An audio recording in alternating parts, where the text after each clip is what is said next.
Sean Kanungo. Wang Yip. How are you, my friend? I'm doing well. This is episode 4 of The Dip. Can you explain to the audience what The Dip is again? Because I think we need to reiterate it, what this is all about. Absolutely. The Dip is the brainchild of Shawn.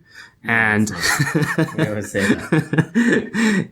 Basically, every episode we explore disruption that's happening in a different industry. And we came up with a dip based off of Seth Godin's best-selling book, The Dip, but it has no relation to Seth Godin whatsoever or his book. He actually sent us an email saying, I do not endorse this. Yes. So make it clear that Seth Godin does not endorse this podcast. Yes. And the dip actually stands for disruption that's happening in the industry, the innovation that's occurring because of that disruption, and finally, a prediction of what's to come. Exactly. Today's episode is about publishing. It's about magazines. I'm assuming we're getting into newspapers. A little bit of websites, a little bit of books, yeah. So let me tell you a story. I was hired by a company called Singapore Press Holdings way back in the day. It was in 2005. It was about 10 years ago.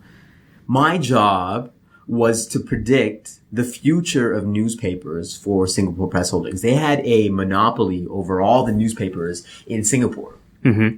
And essentially a monopoly. And my job was to predict the future of newspapers. This is in 2005.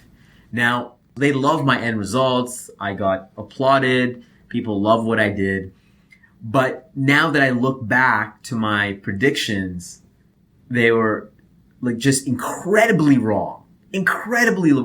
What were your predictions? I'm just curious. I didn't predict the advent of, the iPhone. I didn't know that people would be reading all their content, newspapers on digital devices.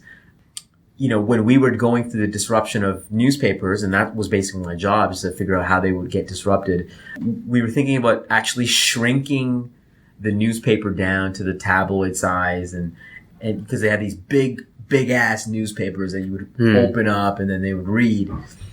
And what I realized was how wrong I was and how we should stop thinking. It was incrementalism, right? We thought about it. Okay, so we have these big ass newspapers. What are we going to do with them? We're going to make smaller newspapers. Well, of course, that's dumb, because if we were able to think about it and we thought about things like the iPhone and how people read digital content today, it's vastly different from what I predicted. Not just a shrunk down newspaper, no. Exactly. Interesting. I probably contributed to the downfall of the entire newspaper publishing business globally. Okay. And I don't know if that would be your fault, but right. I think it's partly your fault. Yes. Yeah. So you interviewed somebody. So who did you interview? Yeah, I interviewed Jim Kerr. Well, I'm the Associate Director of Digital Initiatives for the company at Venture Publishing. My role is basically to sort of watch over what we're doing digitally, find opportunities for us to expand on that side of the business, and just generally make sure we're keeping up with everything that's going on that side of the publishing industry, and really to try and put new layers onto what we do in print. And I've been in media for 9 to 10 years, give or take, in radio, digital, and print, and I've been specifically in publishing for the last 2.5 years. I'm going to love this episode because, first of all, do you read magazines? I don't think so. No. No? No. Do you read newspapers? No. See, neither do I. And I don't know many people that do read magazines. Of course, there's people that still do. And of course, there's still people who get the newspaper. I don't do either. I've been telling my friends this is maybe something you don't know about me. I don't look at any news items whatsoever. Why? Like on the internet, if there's like news, I don't go out and search the news. I don't read newspapers. If the news, I don't have any news applications on my phone. What is wrong with you? What do you mean? Why? Okay. The reason is... This is insanity. It's not insanity. I try to keep, I guess, I don't know where the term comes from. I think it might be from Tim Ferriss, but it's an information diet. I try to limit the amount of information that I intake. Right. And if something is you're looking good, like you're physically looking good. Yeah, because information diet. Yeah, my brain is actually very slim. So you don't look at news. No. So do you know what's happening with like Syria Nope. and like the refugees? No, I don't. But you know what? The cool thing about that is people ask me about it and I'll go, no, I have no idea. And they'll go, oh, you didn't hear about that? And they'll tell me what's going on. Which means that if it's important enough for me to know, someone will tell me about it. But don't you feel like you're going to miss out on information that you might need, whether it's for your life? Why would I need it? Why do you need it? Yeah. Why do you need this information? Yeah. Why do I need to know about the refugees in Syria? I just think it makes you Worldly? be part of, I don't know if it's worldly, but just understand the environment that you're in and understand the world that you live and just like anticipate changes and like just be part of this society and engage in the I don't know. it's just weird. Just people. That's not weird. Why? Well, for me, like I love information. Yeah. You're on an information diet. Yeah. I'm like basically on an information buffet. Like I just cannot stop consuming information. When I'm when I'm in the bathroom, I'm on Twitter. I'm just consuming. I want more. I consume a lot of information, but I try to consume information that is relevant to you. Relevant and that it improves my life in some way. But what if there is something happening in the world and it might impact you? Like maybe there's like a forest fire and then how does that forest fire? And I don't live near a forest. Well, you know what I mean? There's a forest fire and then there's like the skies are cloudy. If the apocalypse was coming, for instance, I would know about it. I don't have to look at the news. Someone would just say that the apocalypse is coming. This is incredible. It might change the way you consume information. I don't think so. I love information. Okay. I love information. But like with the Apple, so today, I know we're pre-recording this. Yes. But today was the Apple keynote. Yeah. And did you get anything? So what do you do when you're on your phone? Like what are you looking at then? What am I looking at? Yes. Like my mail? Like Twitter? Are you on Twitter? No. Well, I'm on Twitter. You're on Twitter. But I'm not on Twitter on my phone. Because Twitter is an app that helps you contextualize. There's so much noise though. How do you get the signal from the noise? So let's get into this. The noise. So in publishing, the problem about publishing is now you're competing, and I think we've talked about this in another podcast, but in publishing, you're not only competing with other news publishers and magazines, you're competing against Twitter, your Instagram. It's in a lot of feeds, It's in the same area. It's in the same world as content. Any type of content, whether it's pictures, YouTube, it's playing in that entire space. So how do you break through into the noise? I don't know if you asked Mr. Kerr this, but how do you break through all that noise and that clutter? Everyone's producing content. We're producing content, for God's sakes. Well, I would say 5 to 10 years ago, like something like your website was more of an afterthought than a priority. And a lot of that type of thing, so say social media, for example, it used to be something that, as a young man at work, you would sneak onto Facebook or Twitter to see what was going on. Right. Nowadays in media specifically, it's a huge part of what we do. And, my job as kind of being in charge of our digital department, social media is a huge aspect of what I do. And it's recognized now in the industry as a very valuable advertising tool, I guess, for lack of a better term. And that's been a huge thing that's changed because, like I said, 5-10 years ago, you'd maybe get to the website if someone had a chance to update it or whatever. Now that's a job. Yeah. And I think that in itself is quite a change. Further than that, the switch to mobile recently, where mobile websites were a nice thing to have, but nowadays if you don't have a mobile website, especially in terms of where Google ranks you, if you don't have a mobile-friendly website, you're kicked onto page 3 or something like that. And when you think about the lost opportunities there, it's huge. So really, what's changed is the fact that technology has kind of got, at least web technology has gone from not an afterthought, but something on that side of things to a very important part of the business. I think as we go in this direction, I think the customer will now expect a certain, like what the standard was before, it's higher now, because if you don't have a nice website, and you don't have additional things from a magazine, if you don't have additional things on the website, there might not be a reason to go there. And so I think from a customer's perspective, they've, as we're getting used to the digital side, they are as well. And, maybe we'll be ahead at some points, they'll be ahead at some points, but it's always like we always have to meet in the middle somewhere with our customers. And so if they come to our website and it's like GeoCities circa 95 or something like that, that'll hurt us. And it has to look current. Otherwise, you've been on the internet, there's a lot there. Yeah. And so, it's all about fighting for that attention. But the customer, I think, knows that, we're all fighting for their attention. So they have the ability to, especially online where, there's not really a cost, for flipping from magazine to magazine. So I think that's been a huge thing, is there's just more to expect from their side. Right.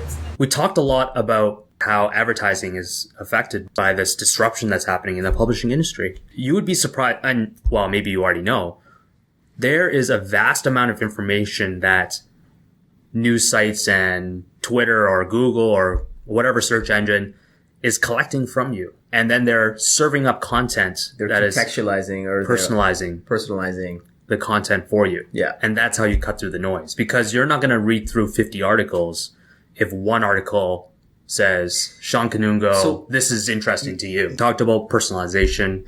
We talked about the democratization of content. And what we're able to get from Google Analytics right now is quite impressive. The Google's an amazing company, obviously, and what they're able to collect from their users, which is a lot of us, is pretty crazy. And so, we're in the last couple of years using that information on the ad side, on the editorial side, even like what are people, over the last year, what are the most read posts? Should we do more like that? So that's kind of the democratization that you're talking about. Yeah. You're able, it's another stream to figure out, what you should be writing about, what people, or what's popular with certain crowds.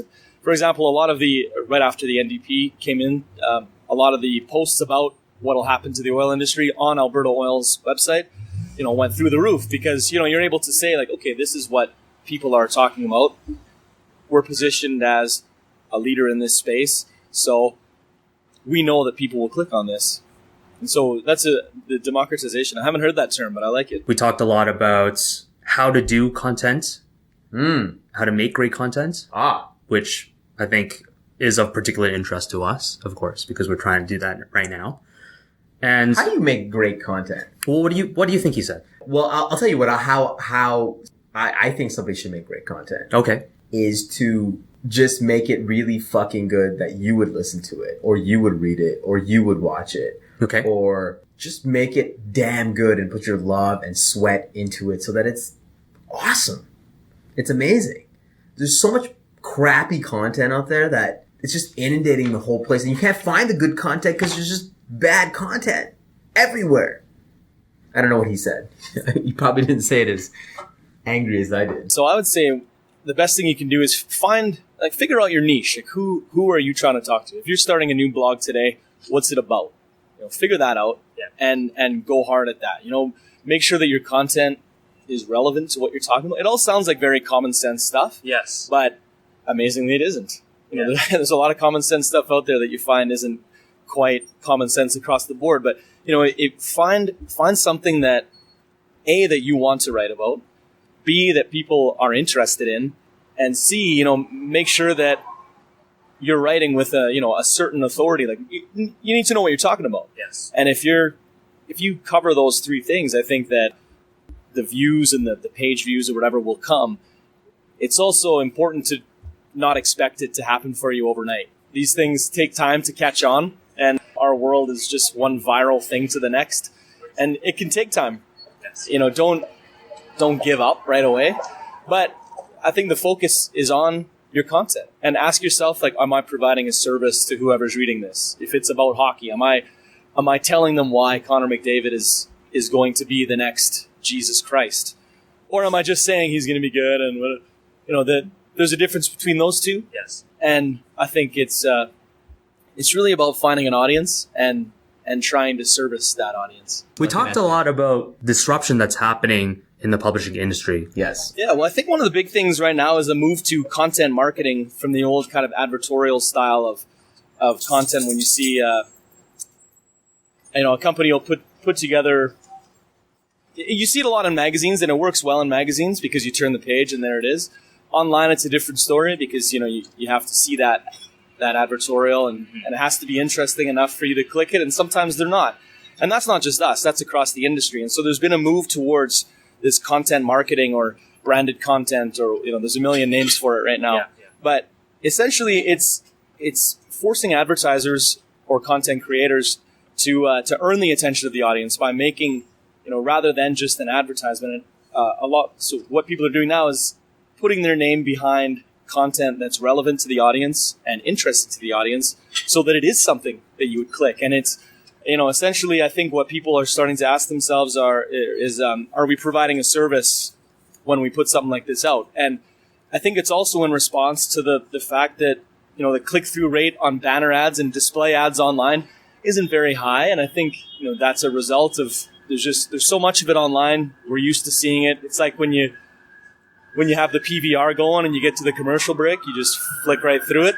So it's a way to get in front of get the advertiser's message in front of your audience in a less intrusive way. I think one of the terms for it is non-intrusive marketing.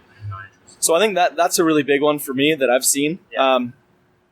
It is really hard to say, what the next trends will be, because it's just, it could go any way, which I think is very exciting. But content marketing is a big thing that we're kind of working on internally right now. I want to ask you, the first time that you ever encountered an ebook. Yeah. What was that ebook? Do you remember? Interesting question. I mean, of course there have been different forms of ebooks throughout history, and I don't know when ebooks started, but I can't remember the first ebook that I've seen. I probably downloaded something off Andrew Warner's website. He interviewed somebody, and I probably downloaded an ebook out of there, and it was 10 ways to help you develop a online community. I think something like that. So I picked it up and I've just flipped through it. I just went through the PDF and I went through it, but it's not like I saved it. It's not like I went back to it. Okay. I guess what I'm trying to get at is, what when you first realized that something like ebooks and there's these websites and mobile technology and all that kind of stuff is springing up. I mean, I know you like to read a lot. Yeah, but books. But an ebook is not like something. It's not mind blowing. An ebook it's like reading like a PDF. Right. How? It's not like, oh my God, there's a book on my computer or on my phone. Like, it's nothing amazing. So you weren't like me then. I was amazed. I didn't have that. Why? What happened? I was just amazed by the fact that I can get a book anywhere as long as I have an internet connection. And there's basically content on demand. I don't have to go to a library, physically pick up a book. Right. I can find it online, put it onto all my devices, see it anywhere. Everything's synced up. It was mind-blowing to me.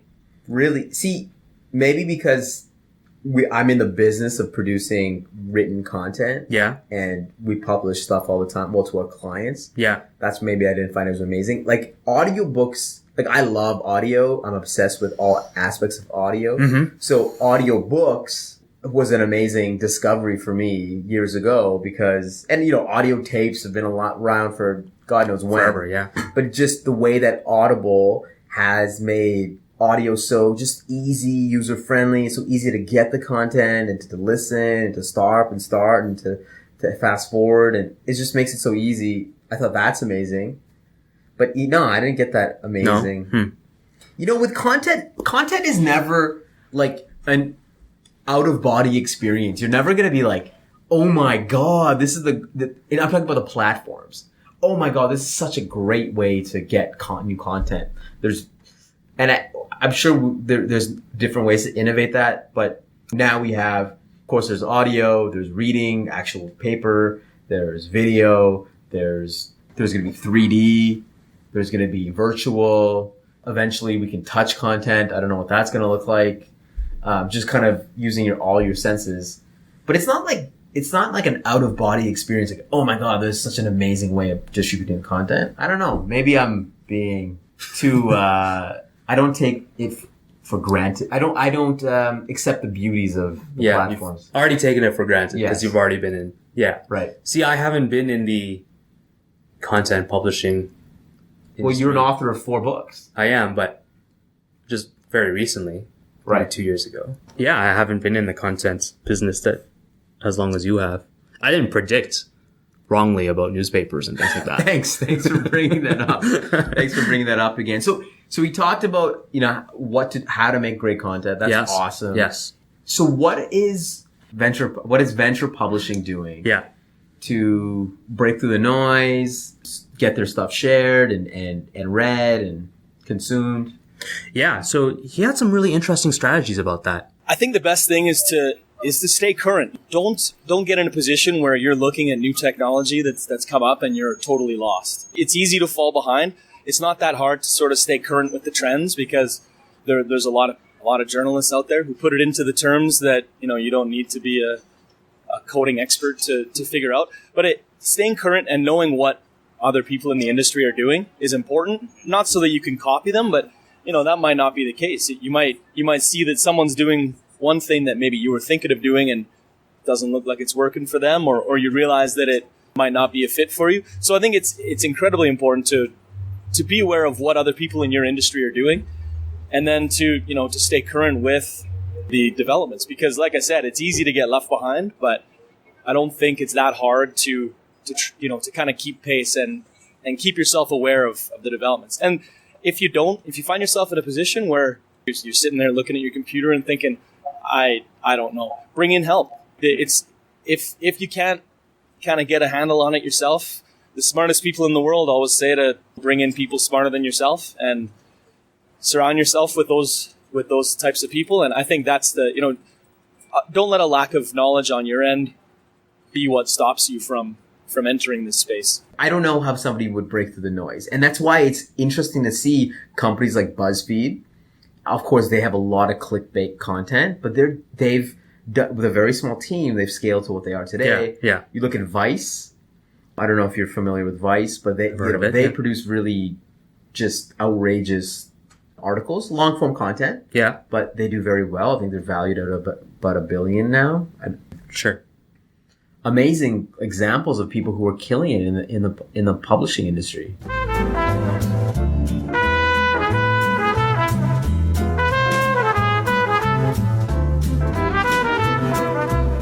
Let's talk about the innovation that's happening in the publishing industry. Okay. What would you think is the most innovative thing that will occur in the next 5 years? In producing content.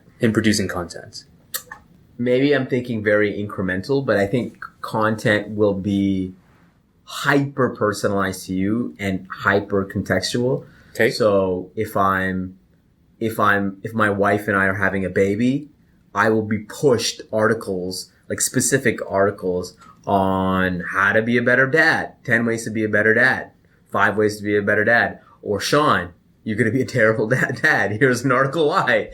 Really? Very hyper personalized content. Okay. And I think there'll be more content that will be geared towards entertainment and video and games. Because as humans, we become more distracted, we become lazier, we want to be entertained, we become like these digital zombies, and we're looking for just good content. Yeah. That's why this whole phenomenon of Netflix and chilling, which is basically people fucking and watching Netflix. What is that? I've never heard of that. See? Netflix and chill. You never heard of that? Netflix and chilling. It's like a new thing that kids say, like. Oh, really? It's a sexual. Like a Twitter thing. Yeah, it was like a meme. Yeah, it's like a meme. It's like a meme Twitter joke thing. All right. Everyone watches they just Netflix and they chill, not chill and. Well, you know what I mean. Like yeah. That's what people are doing. They just want to sit there and watch Netflix. I mean, they're on Instagram. They just consume the content. I'm the same way. I'm so distracted. I'm on Snapchat stories. I'm on Instagram, Vine. I'm reading BuzzFeed and the Journal and TechCrunch and How do you get stuff done? There's so much information out there, and you're consuming so much. I don't understand that. You know what? Well, the way that I'm going to ask you about the innovation in a bit, but to answer your question. The way that I do it is I compartmentalize it. So I'll do it in a very short span and I'll just bang it out. Yeah. Like Instagram when I get home, boom, boom, boom, boom. Like I'll just watch everything, Snapchat. So I'll just, like there's a period of time where I just get it done so that I can get my work done during the day. Cause I don't look at it. I normally don't look at it at work unless I'm super bored in a meeting or a conference call. Then I will, but. Okay. Cause you know, people go on in conference calls. It's just the worst thing in the world. But anyways, the innovation in the content industry, Wang Yip. Yeah. Well, I asked Jim. Well, I would say that I was speaking earlier about content marketing. That's something that is an idea that is like I mentioned, big in the industry right now. And that's going to be something that we really try and push in the next little while. We're really trying to focus on the total suite of services that we offer. So, and you know, that's another thing about the digital side is it opens up what was a print company to a company that has this wide range of things that we're able to do. And it's all kind of from the same starting point, but there's just so much out there that we're working on and that we're able to do. But I think content marketing is that's the number one thing on my list right now. One of the things about publishing and the written word is that people like it. People like having something in their hands that's there's something about having old school paper that people still love.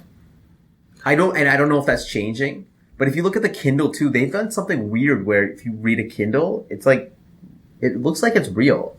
Do you know what I mean? Yeah, I think I've heard about that. I personally do not own a Kindle. I do read quite a few books on my smartphone, but if I had the choice to, I would prefer a physical copy over an electronic copy.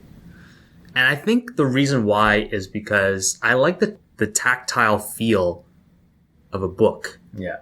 Yeah. No, I think a lot of people do too. That's why books will always exist. I think print is always going to be there because there's always going to be, I think, a need for that physical thing. And when you pick up a magazine, the design's different and doesn't translate to online. There's a lot that people enjoy about the physical products, just like with books. I mean, ebooks haven't ruined the publishing industry. It might have changed pricing a little bit. Books are still around. We've been saying that the books would die in a long time. Yeah. But they're still around. I mean, but the modern library has changed. Yes. As well. I mean, I don't think people go to the library they go there to rent audiobooks and rent movies and games and a lot of the content has shifted online. Yes. I don't know what they do at libraries anymore. Yeah. Well, I still borrow books at the library, so it's still. So going back to your innovation, are you saying that the future, like digital, like I'm saying physical things that you read, they will be connected devices? Like they will be, an example of the Internet of Things. Maybe you have a digital, instead of, people handing out those newspapers on the subway, they're going to hand you digital copies and you can it'll be so cheap to produce the digital copies, like the physical digital copies, that you can throw them away or you can disintegrate them or you can recycle them in some sort of way. You're not saying that, but I'm just, you see the future of that? Yeah, I do see that. I think that would be cool. I mean, can you imagine like a Kodak, those cameras that instantly show you the picture right away. Yeah. But instead of having that picture, maybe it's just like a GIF or an advertisement and you just hand it out. Well, I'm saying you hand out a tablet. Oh. That's what I'm saying. Okay. And then you can read the content on the tablet. But then you're throwing it away. Yeah, you're throwing away the tablet. It doesn't seem very environmentally friendly in some way. Well, you don't know that yet. And nor does it seem economical. Why? What if the tablet became a couple cents and then you could recycle it and then have new content all the time? But if you're just chucking it on the ground, you're not recycling it. Well, maybe there's like spots everywhere where you can throw it away. Okay. You can put it in the recycle bin and whatnot. Maybe you can reuse it. And these things will, the tablets will be so ubiquitous that people, it's not like you're stealing a tablet. Like, tablets are everywhere. You can get tablets for free almost. They're just throwing them away. So tablets will be so cheap that literally you will see people hawking their newspapers on tablets. There you go. That's a future. That's how cheap technology will get there. I don't think it'll be like that. I think what will happen, this is my prediction, is holographic technology will become so amazing. Right. And as you walk everywhere, it's kind of like, I mean, I'm just thinking of the movie Minority Report. Right. So they'll scan your retinas, they'll identify who you are, and they'll show hyper-personalized advertisements or information that is relevant and specific to you. Right. I don't think they'll ever get around to producing tablets that are so cheap you can just throw away or recycle or whatever. Let us mark this day when you say that. Okay. And we'll see. You bring a Minority Report, and that has been, I would say, one of the most visually, like, one of the most inspiring technological movies. Futuristic movies of all time. That and probably the Jetsons. Just the amount of thinking that went behind that movie and all the things that they thought about in terms of marketing and hyper-personalization and the screens where they're just the air screens, which we're going to get to soon. Just amazing movie.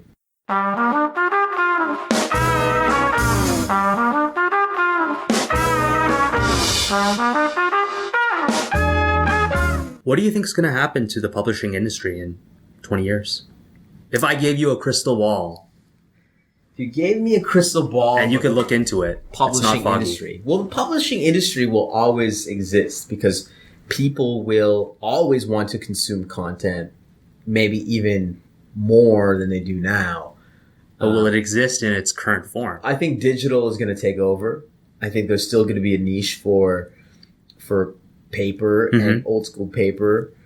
You know, there might be even a fad where people start going back to paper. Who knows? But I think in 20 years, I think the information will be automatically stored in our head. Like, we put a chip in our brain that automatically feeds us with the newest information. Instead of us consuming it and reading it, it will automatically be sent to our brain.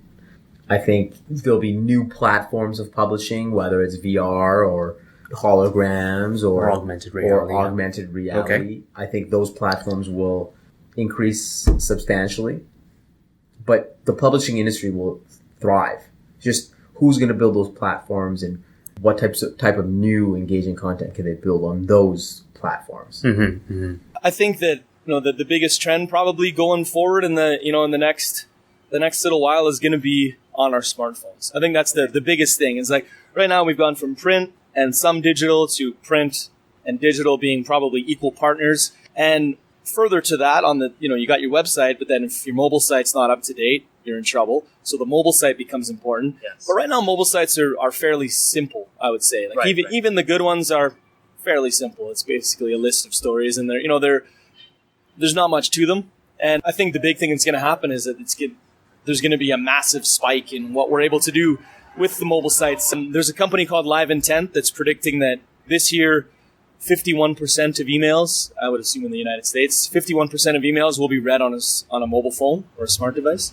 So when you sort of think about that in context, like a lot of people are consuming on their phones, and think about what that says about how we're all getting information to us. Like that, the mobile device it's not taking the place of the website, of course, but a lot of us consume over our mobile devices, and at some point, the quality of those sites is going to skyrocket because that's where the eyeballs are, and that's where the money will go, I'm sure.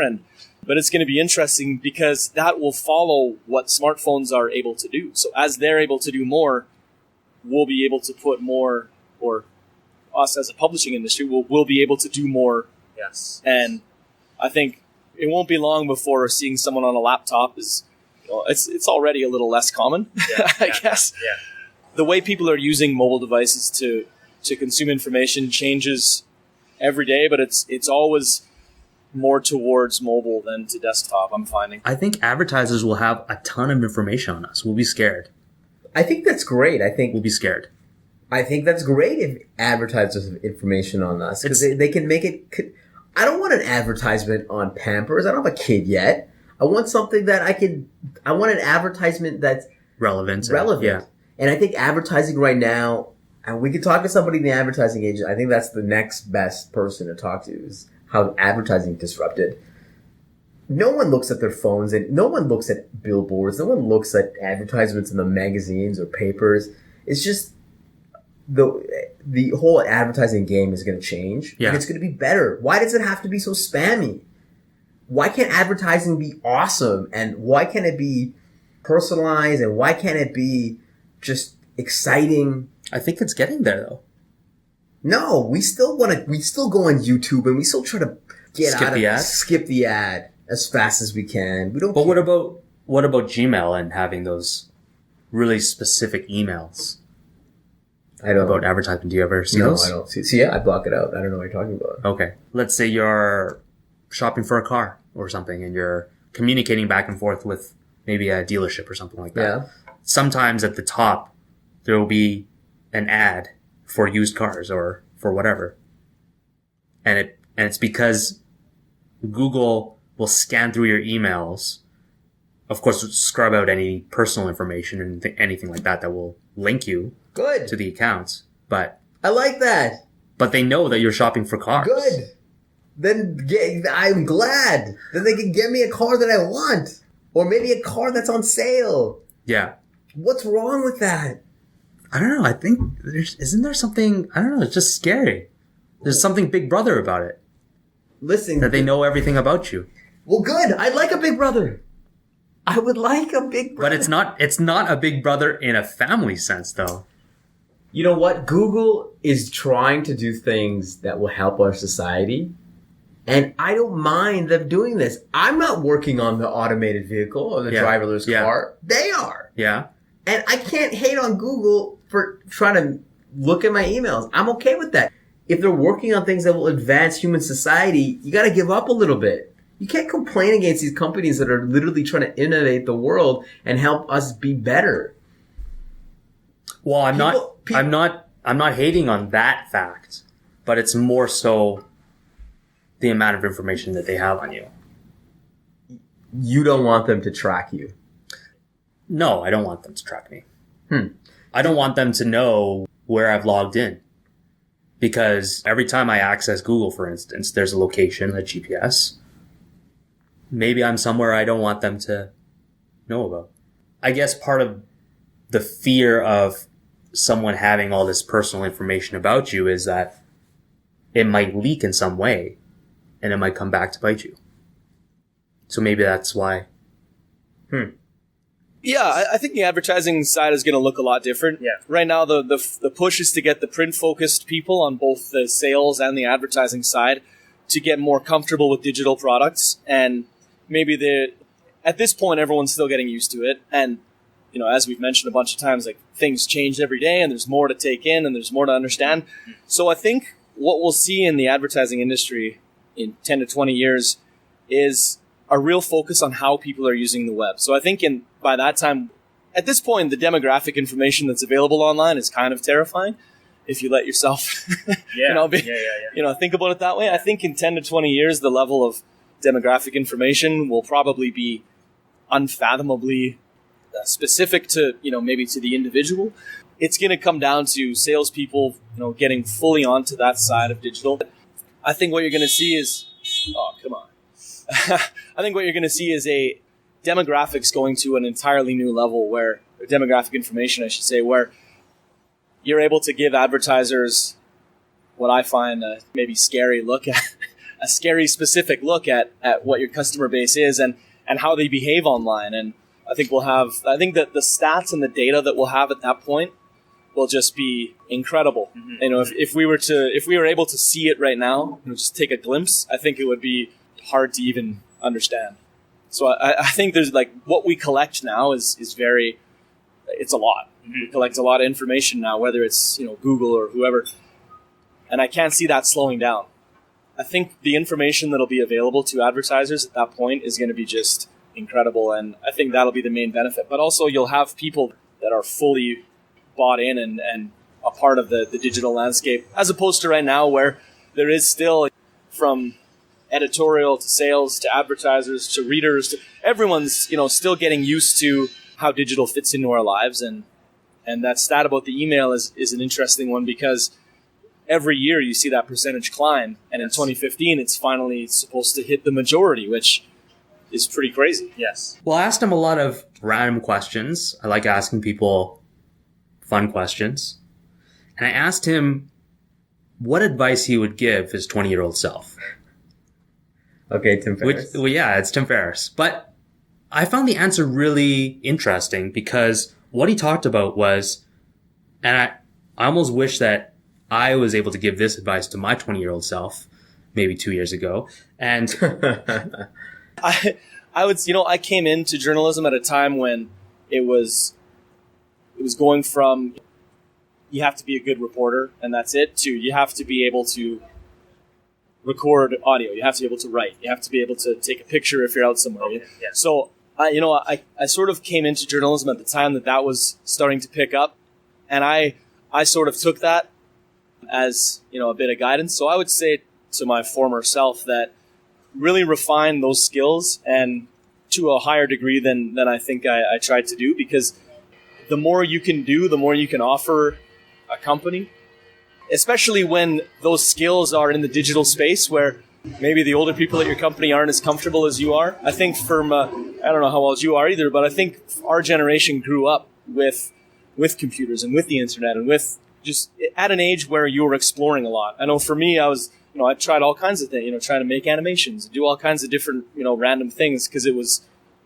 there and it was fun. Yeah. I don't know that if I hadn't had that sort of really hands-on kind of playtime with a computer, that I would be anywhere near as comfortable as I am today. Right. So I think find as much as you can that'll put you ahead a little bit. Yeah. And, really, really plug away at those things. And the kids coming up now, they know how to do this. They know how to make videos and photos and podcasts, and they just grow up with it. Yeah. They become good at it. And of course, it's just like, how old people had to learn how to use the computer. Like, oh my God, I'm going to get crushed at work because all these kids know how to use computers.